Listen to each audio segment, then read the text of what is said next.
شخص محترم د هغه نصوارو په اړه باندې خو دا مسله شوه د سکریټو کې څه حکم دی په باندې روژه ماتیږي او که نه ماتیږي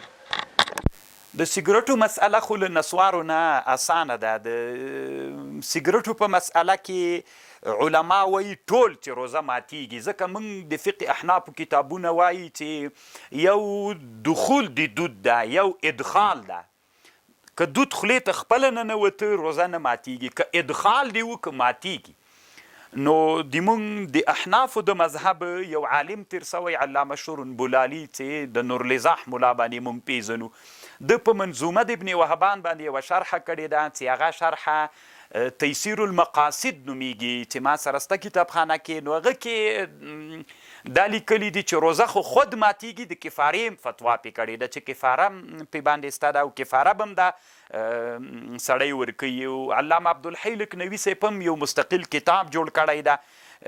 زجر ارباب الریان عن شرب الدخان په همدغه باندې جوړ کړی ده چې روزهدار که روزه کې سیګرټ ووهي نو روزه ماتیږي او کفاره هم سته ده ورباندې